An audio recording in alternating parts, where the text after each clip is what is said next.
we have Associate Professor Architect SARLY ADRE SARKUM from SARLY ADRE SARKUM Architecture. Architect SARLY is an architecture futurist, sustainability proponent, and design activist. He is active in both architecture profession as well as the education of architects. He is regularly invited to local and international entities to give lectures pertaining to design and sustainability. He is also the past president of the Malaysia Green Building Confederation. He founded SA Square or SARLY ADRE SARKUM Architecture, Sendirian Berhad, alongside architect 𝗗𝗔𝗧𝗨𝗠. They were founded on the notion that architecture has the capacity to transform lives and improve the human condition. They deeply believe in sustainable development and community-centric design solutions. So please give it up for Architect SARLY. Okay.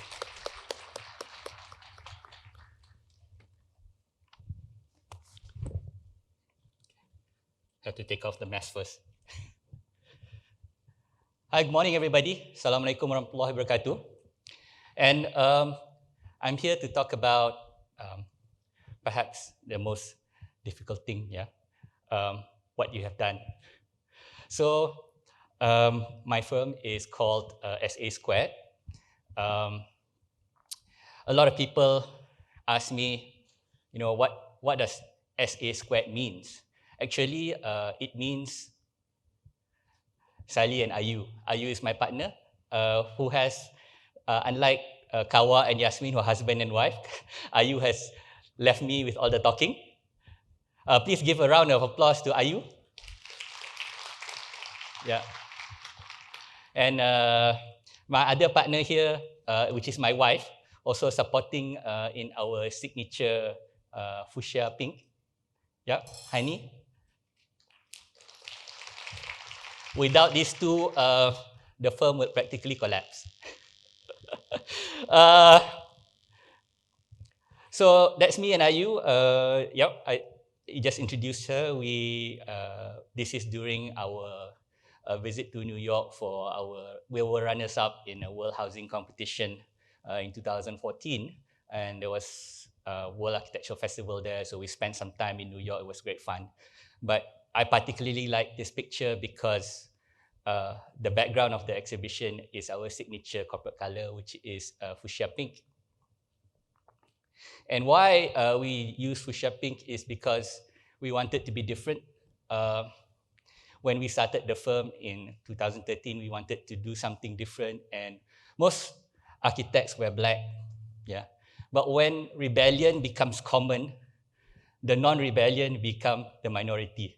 So we had to choose something really different, and we did a study, and that is what we are. We are fuchsia plus pink, funky. That's the color. Officially, that's the color gradient and all that's done for the branding. But officially, on lembaga side, it's SARLY ADRE SARKUM Architecture Sdn Bhd, because that is the name that lembaga would accept, and lembaga would only accept the official names of people and not fancy names. So with due respect to the new president, Tin Yong, we complied with the laws. And thank you, everyone, for inviting us, our humble selves, to talk at DATUM KL and KLF. And I was worried when Doc Tan asked me to talk, and I talked with him over the phone. I asked Doc, what am I supposed to talk about? And I'm not ready. I said, I needed to wait. I needed to lose a few pounds. I needed to do some weight. I'm not like, I wanted to grow back my hair to gain that cool designer vibe. But Doc said, hey, just give them the D's. I said, my mind was racing. What D's is Doc talking about? So if you don't know Doc, he's very, very serious, but sometimes he can be a tad cheeky. So my mind was racing on what D's he was talking about to give the audience the D's. But actually, he was talking about the 5 D's, yeah? Which is dare, dream, define, do, and don't give up. So for myself, I was, in 2008, I was really inspired by DATUM KL. And the speakers at that time, I think the convener was Architect Boon, and I think he was the president as well, if I can't remember properly. And he invited some of these good speakers, and 𝗗𝗧𝗨𝗠 Ingalls, a big group, was one of them. And that speech really changed the way I looked at things and practiced at that time. It really redefined. And I remember at the end of his talk, he received a standing ovation. Yeah, and then even Doc was one of the speakers in 2008. Yeah, he was talking about green, and that was the beginning of Malaysia's GBI, green movement and whatnot. So immediately in 2008, I said, wow, I must make an effort to join these guys, to be in PAM, to be in Green Building Index, to be in MGBC, to be part of this. Yeah, so this talk really changed my mind. And I wanted my talk to be, at the very least, to the younger architects who are starting out, to be similarly sort of like an advisorial. And I will be talking about those 5 Ds as an advice to those who are going to practice, or perhaps don't do the mistakes that we did, or do it better, do practice better. And 𝗗𝗧𝗨𝗠 was wonderful. He at that talk, he said, yes is more, which is like, wow, you know, he made his whole CV into a comic book. Yeah, and you know, wow, this guy is such a good branding. Look at his website. Who can take him seriously, man? Look at his website. He's like, has the best website ever. And you know, his big business, everything is big about him. But moving on, what is my own dare? And it started with this project, which I, at that time, wasn't. I was with BDA Architects, and with my senior, who's 10 years older than me, Architect Anwar, who's here as well. We did this project, and why this is a dare? Because it challenged us in a lot of ways.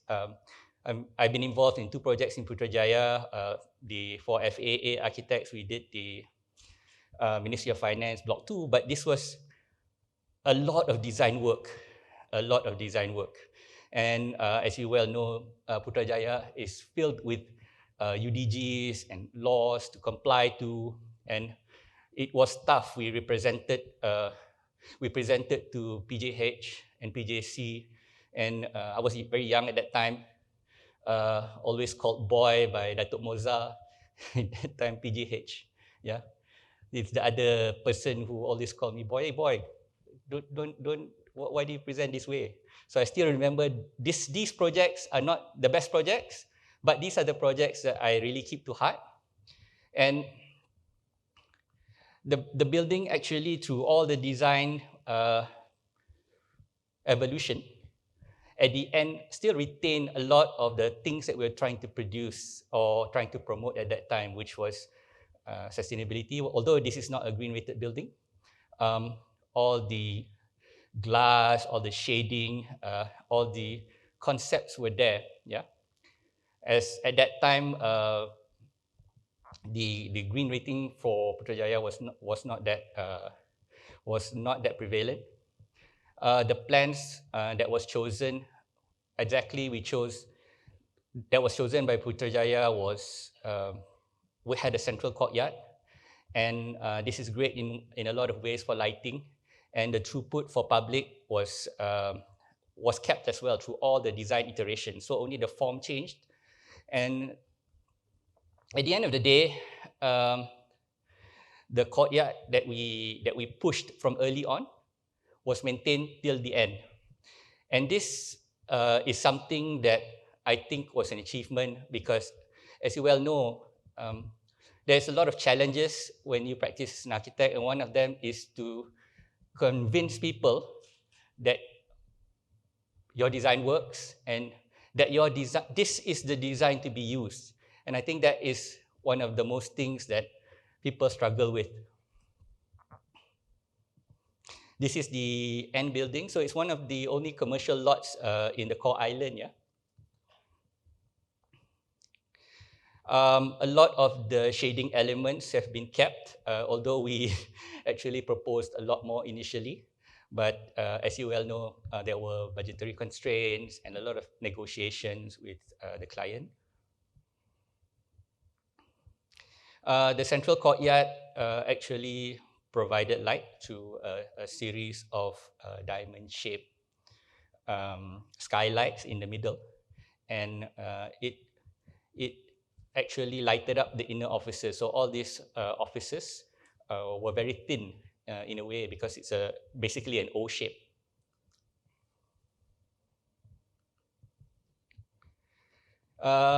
Came out in a few magazines. They mentioned it's sustainable commercial, but as I mentioned, it's not green rated at that time.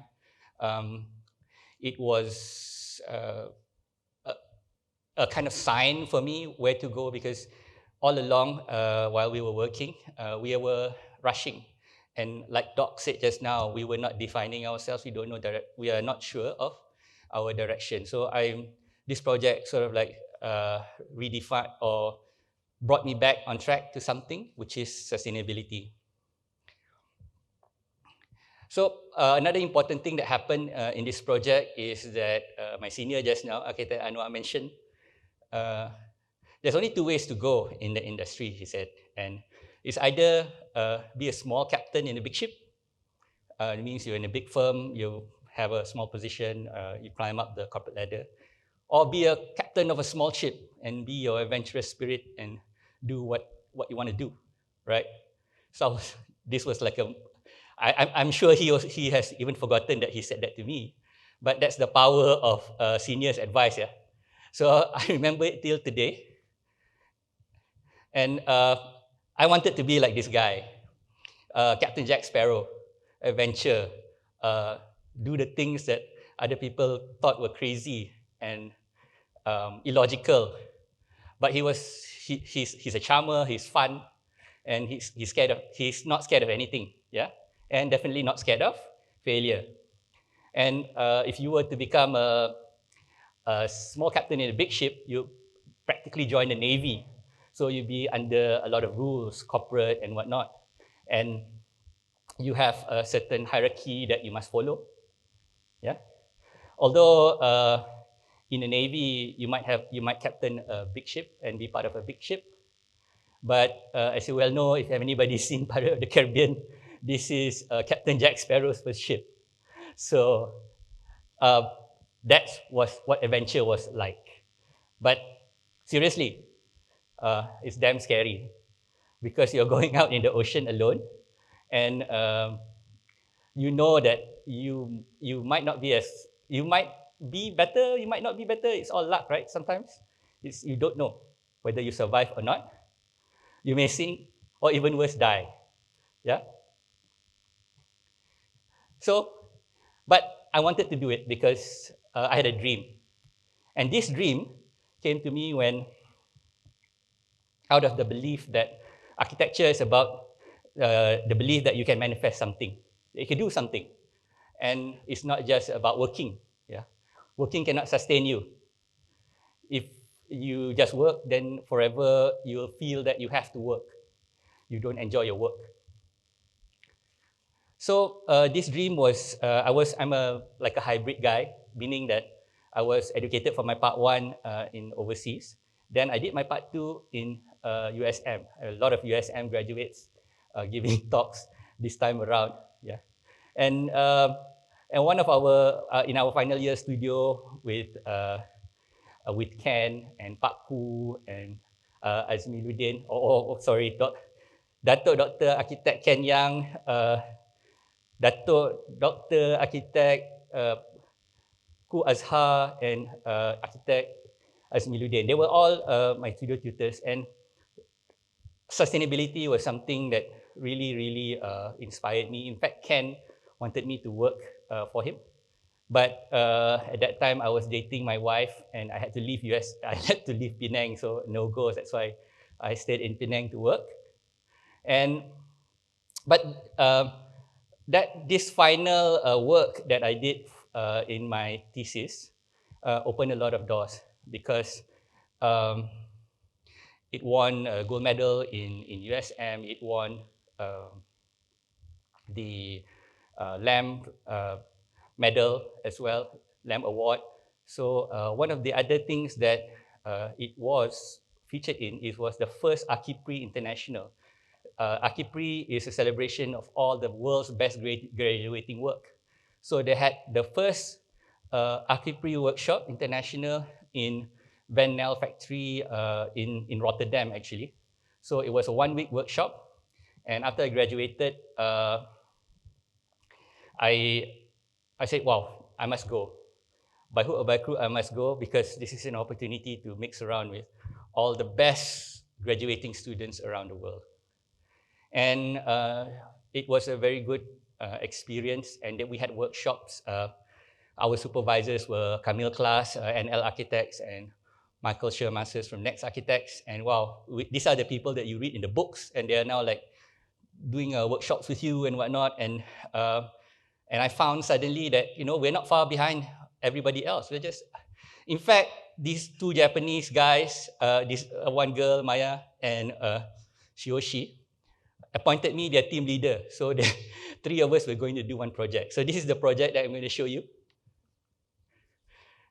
It's called Fat House. For those of you who do not know what fat is, either you're not a fan of R&B or music, fat means cool, basically. Best or cool, or it's a street jive for a music term that means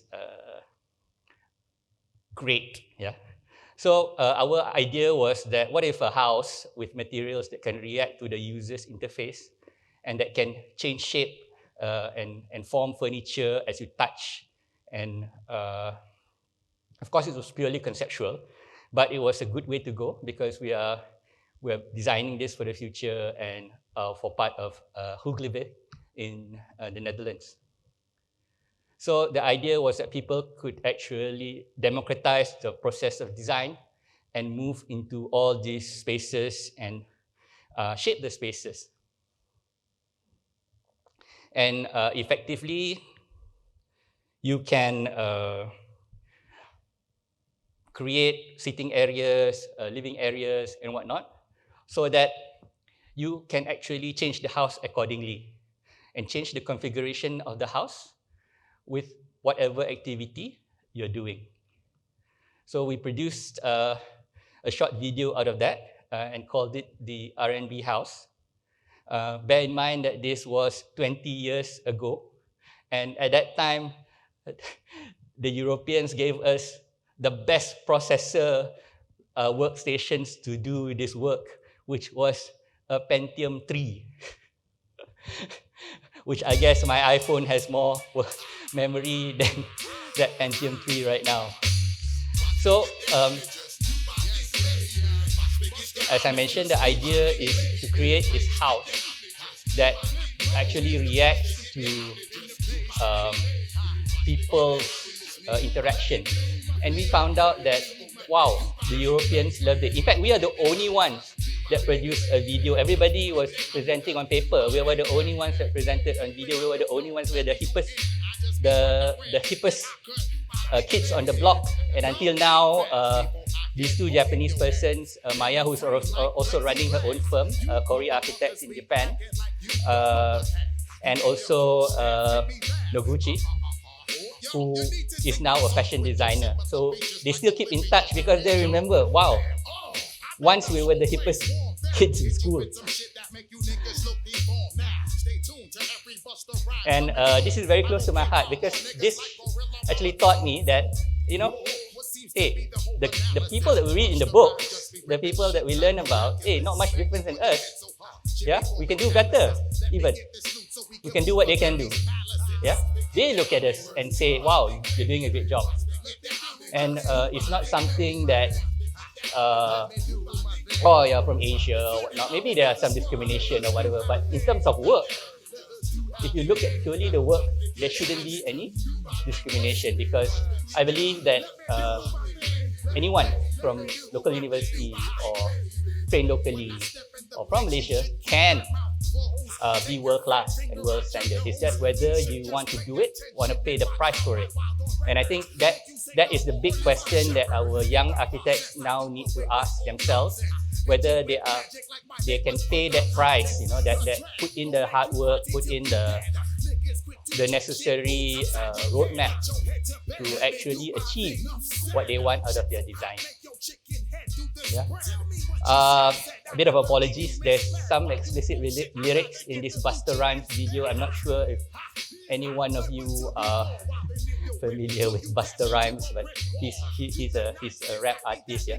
So basically, this is still kept. I'm sure it's available somewhere online, and we did a lot of hand sketching to showcase all these spaces that can change and all the textures inside the spaces as well.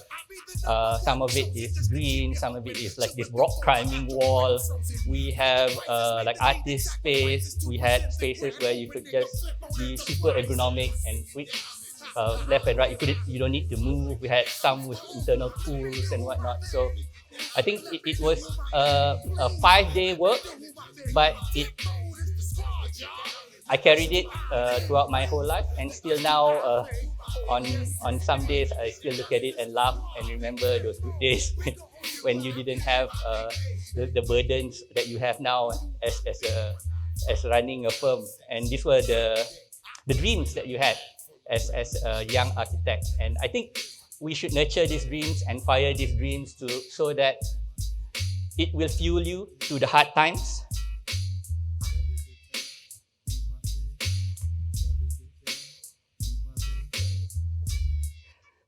This is the site, and we placed the building on the site accordingly. And I don't know if MTV will sue us for the logo. There was no permission to use the logo. We just used it being the pirates that we were.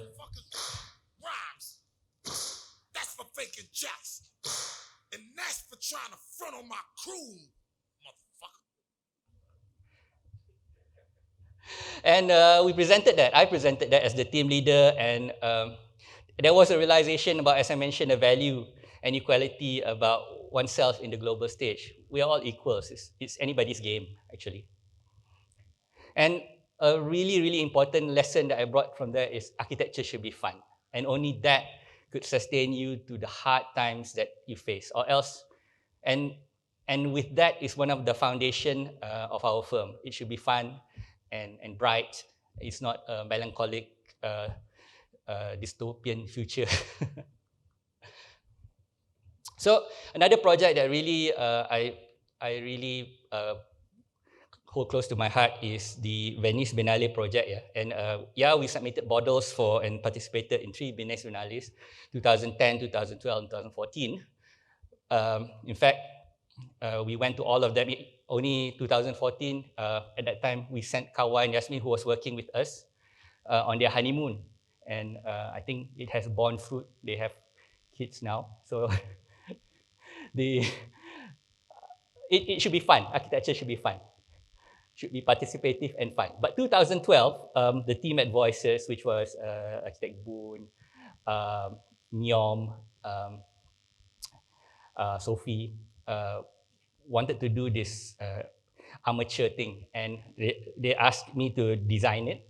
And the term was voices, so it was modulating voices. So what we did was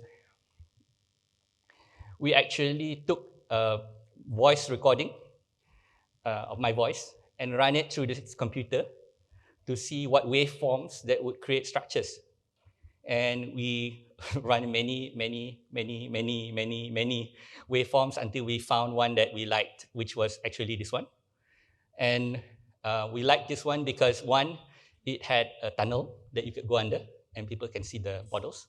And the other, it had an overhang, sort of like a snake overhang, which was very dramatic. And I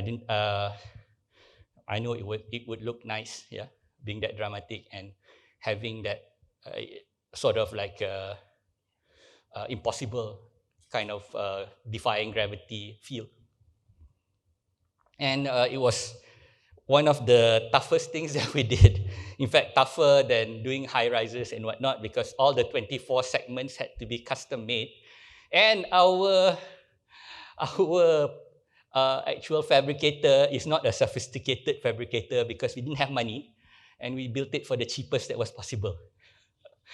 So we had to handhold the fabricators all the way, providing this sort of color-coded drawings that, oh, this fit, the red fit into red, blue into blue, and all kind of things.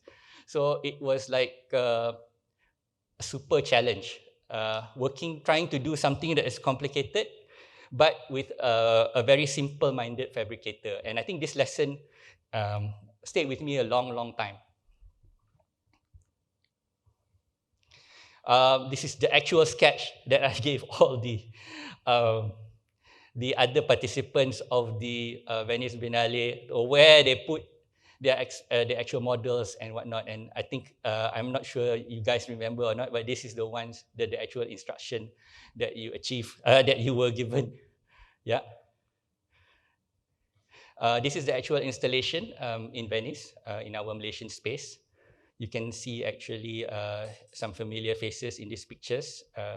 Thank you, 𝗗𝗧𝗨𝗠, for lending me some of these pictures. There's Nyom giving a speech. And when we went there, again, we realized world standard is not that far apart. We're doing like what the other people are doing. And that's where you want to define yourselves, what you want to do. And I think this is what Doc mentioned just now, define. You really need to define what you want to do, because if you don't have a map of where you're going, you don't know where you're going, then you definitely get lost. And I think, I don't know if the younger architects here knows of this fictional hero architect, Howard Rock, in Ian Rand's Fountainhead. But this is someone who's really defined himself. He knows what he wants, and he will not compromise. And I think a lot of us compromise too much. Yeah? And I think that is where I differ from 𝗗𝗧𝗨𝗠, because he thinks that yes is more, but I think no is more, actually. You need to say no a lot of the times in order to be surviving, or to be better, or even to try. If you don't know where you're going, as I mentioned, you will probably end up somewhere else. And this is the danger, because I see a lot of architects who are in their senior years who are disillusioned and feel that they have chosen the wrong career, or even recent graduates who feel that, hey, after graduating, I'm going to pursue something else.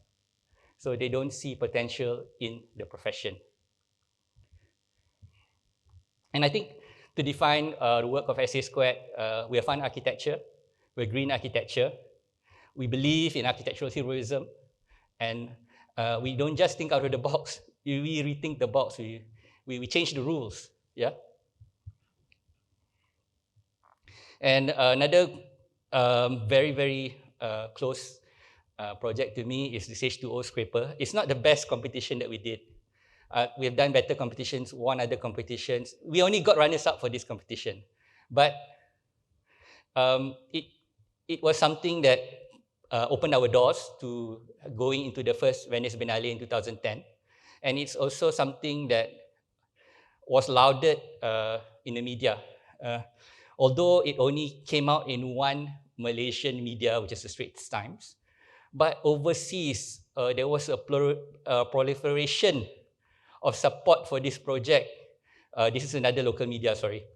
There is a huge support for this project from all countries.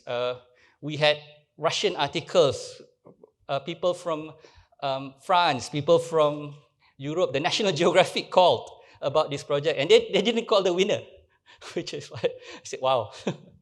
And because it's just that the idea was so ludicrous that you turn a skyscraper upside down and put it in the sea to be a floating city. It became something that of a global following. And it sparked a lot of other seasteading projects, yeah? And I really love these Russian articles that they send me, but God knows what they're saying. They might say it's the worst project. I don't know. We never had it translated, but there were a lot.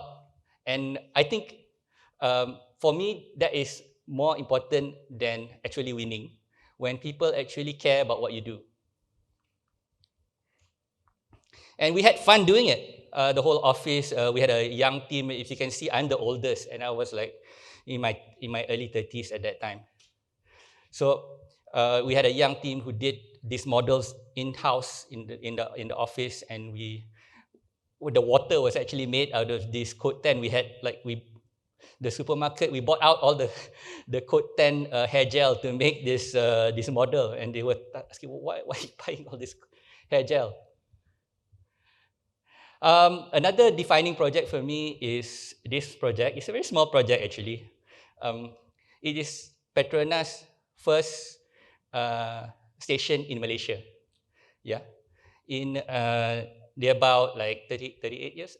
At that time, they were wanting to celebrate their 30 years, so they wanted to revamp this station. And why is it important is the first project that I signed after I got my Part 3. Yeah, so it's like, wow, I'm a real architect now, do something exciting. And okay, we got this job and I want to make it great. Yeah, so basically, usually petrol stations are done by engineers. It's a boring thing. But since they want to make it exciting, they said, SARLY, can you please make this thing exciting? And okay, fine. It's an opportunity to do something exciting. And immediately we saw a problem as the station was actually sitting on DBKL land. So because the first station long ago, they did not actually build the station on Petronas land. The station actually shifted a bit into DBKL land. So by definition, we had to build in even a tighter spot, almost like 20% or 15% of the site was unusable now. And they still wanted the floor area. I said, wow, okay, we can make it into a multi-level. And they never had this type of multi-level concept before. And I said, no worries, we could solve it. And by chance, the site was actually on this slight elevation, which we capitalized because one, it was not, if you were the public, you can't walk over this retaining wall. You need to go around, which is very, very inconvenient. And at the end of the day, when you, there's no amenities at the back. So this is like at the back of the house. And what we did was we sort of wanted to do this basement thing, which was actually a post-Malaysia that people could go in. And of course, they had all these other commercial things like KFC, Subway. And the idea was that this looks like a sloping roof and with a big, still portraying the Petronas branding, but it looks sleek. And this is the front portion. You can see the bottom part is the retail that we put below there. And for me, it was a defining moment because I'm like recently graduated, and here I'm regularly going to meetings whereby two giants, DBKL and Petronas, are fighting with each other, and the poor architect is in the middle, right? It's like, oh, okay, don't trample me, sir, please. And most of the times we try our best to avoid giant footsteps. Nearly missing most of the time. And this is the building. Unfortunately, it has grown to the maintenance culture in Malaysia is not so good. So the maintenance is not so good there. But you can clearly see the accents that we did in the submission plans are still there. And that is the, beside there, you can see the post-Malaysia. Which is now where the retaining wall just now was. So now it's open to the public, and the drive-through that they really wanted, we shifted it up, and it's a petrol station. We wanted to be environmentally friendly. What can we do? We asked them to install a lot of photovoltaics and all that, and do natural lighting. We got away with one thing, but they actually didn't install any photovoltaics for this, but they did it for another station after this, which I won't go into, but there were a lot of battles that we fought. to convince. And construction was crazy. This staircase in particular, although if you go there, it looks like a normal concrete staircase, but it was designed to be suspended planks of concrete, which the contractor couldn't do it because they did not have the experience to actually cast that type of concrete on site. And they tried many times, which many honeycombing and whatnot. So at the end, we had to reinforce it with a steel structure and whatnot. So there are these kind of challenges that the reality of practice gives you. But it's a learning thing, and I still put it very close to me because it's something that taught me lessons that I will never forget. It's like, you know, your first project that you sign, it's like your first love, right? You remember it sampai bila-bila, kan? And I think that's the important thing about experience. It's not about how many years of experience you have. It's about the quality of your years of experience. And I think that is a general advice that I would like to give to young architects as well, as because don't just go for the money. Yes, we need to survive. Even our practice, we need to survive. But at the end of the day, what's the quality of the experience that you get? Yeah. And then it was up for me to do the doing. Now, need to practice what you talk about, right? And we are what we repeatedly do. Excellence then is not an act, but a habit. So sometimes practice seems like the Squid Games, right? It's almost impossible to do, and you suddenly realize that, oh, you got mouths to feed. And you are faced with an impossible task. Yeah, how do you do it? Do it conventionally? Or you come up with new solutions to help you. And I think, and when you do that, the payback is much more. And that's why one of our motto is as well, don't just think out of the box, we rethink the box. And this project that we have is a small house. Well, it's not so small, it's about 7,000 or 8,000 square feet. It's part of a tree house complex, but this is the first house. So the owners wanted to build on the land that was given by his mother. And it was in an orchard. So what we said, hey, can we capitalize on the orchard? And we asked the surveyor to actually survey all the fruit plants there. A lot of it is nangka, and you can see some durian as well. And this is the actual sketch that actually won the client over. I said to them that you don't need to have grills and security because your level separated and you have this wonderful view out with overhangs, and we nestle you on the hill so that you just sit on the hill and you have this sort of like wonderful view because our surrounding was orchard.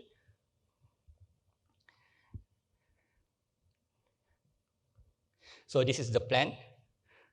I'll just go fast with this. So basically, we wanted to have this, the sketch I mentioned just now. And a lot of, now when I show this project to some students, they always ask me, sir, why do you always show this sketch? I said, if you can convince a client with a simple sketch, why do you need complicated computers? Because at the end of the day, it's more competitive for you if you can just convince people with sketches. But then again, we did the thing in computer as well because it's part of the way we work. And this is the final house. But as you can see, that the main living room has been glassed over. And if you can see those windows at the top, they are automated, yeah. And we have this wonderful cantilever pool that looks into the horizon. And if you can see, that's the master bedroom, and that part at the end there is the master bath, yeah. And you can see a lot of the trees are actually coming out, and those are the main living room. This is the main living room, double volume. This house is designed not to use any air condition. It's it's supposed, when we were designing it, it was supposed to be GBI platinum rated, but they didn't go for platinum rating. The whole roof is solar panel. And this is the level changes. Back there is the kitchen. This is the hall. You can see some of the tree elements coming out. There's a very, very nice nangka and 𝗗𝗧𝗨𝗠 in the house. That's very near the dining. So actually, you can actually pick nangka and put it on your table. So we actually designed around all the trees, and the trees are surviving wonderfully. A bit of the pool. You can see the tree elements coming out. There's the lift from the below. As what we promised the client, a wonderful view from the pool and from the bedroom. And it always scares people to see this very heavy pool cantilever, but actually it's a trick because it's connected to the master bedroom there. And this is the, on the rooftop, you can see the trees coming out of the roof, as well as the master bedroom, which is supposed to be fully green, but they wanted more light in, so half of it is just green. And another do is, I think we believe that the future is already here. It's just not evenly distributed. And this is a screenshot from a game I play, which is PUBG, Play Unknown Battlegrounds Mobile. I'm not sure if the audience here has ever heard. I just entered a competition with my alumni, and I was the oldest guy there. That says something. Most of them were graduates from Form 5, 2019, 2018, 2020. So, but the important thing is that if you look at this character, that character, okay, I'll wrap up. That character that I'm wearing, the suit that my character is wearing is actually worth 7,000 to 8,000 ringgit. So these kids nowadays, they actually spend on things that don't actually have any physical thing. Maybe your kids have asked you for Robux. They have asked to buy some skin online, which has no application, but it is something that is virtual, but it's worth something. And that is the world we're going in. And my last project is about projects that we are actually not able to build, but they don't want to build. They just ask us to do research. So a large chunk of our projects are research projects to do. Like this one is for FELDA, FGV, and they wanted to do a future school. And the end result is 3 volumes of research. So there's a lot of product that is not built, but it's paid for. Yeah. So which segues very well into what I'm doing now, which is mixing a bit of academic and mixing practice as well. I've always been teaching in Taylor's, UPM, and whatnot. And I'm very thankful that architecture is something I get to do and not rather I need to do. I want to do architecture, even though people say it's hard. And that's where the don't give up comes in, which is the last part. You need to model someone, guys. If you're young and you're starting out, you need to model somebody that is senior, so that you don't make their mistake. Because every path you take, there's a price to pay. Sometimes the price is personal. Sometimes the price is family. Sometimes the price is money. So whatever you do, make sure that you are modeling it the right way, because everything has a cost. And for us, we have gone a full circle. We met Biake at Venice a couple of times. He was presenting his Kowloon master plan at that moment. And there were many projects that we thought, wow, we're going to make it, you know. We even KPF, Bill Penderson, we had a meeting in New York at their office because they heard of some super tall that we're doing in Malaysia. So, I mean, like, at that moment, you feel like, wow, this may be your gateway project, but it never came to fruition. Or even if the client spends like a good value of a car on a model and VIPs come to visit your project, but still, this project actually came out in the cover of in the front page of Star, the bridge from Dumai to Malaysia. But of course, it never came out to be. Even Tan Sri Judin was there visiting on behalf of CIDB. So what do you do? Just keep on swimming. Do what you need to do. And for me, you don't care what other people say. You might like my work, you might not like my work, but the important thing is I like my work. And I think that's what's important to must be what is important to all of you, because you need to like your work. And don't give up, yeah? And for me, the adventure continues. And to fight another day, to be the best pirate, yeah? Even if I'm not the best pirate, at least you've heard of me. That's from Jack Sparrow. Thank you very much.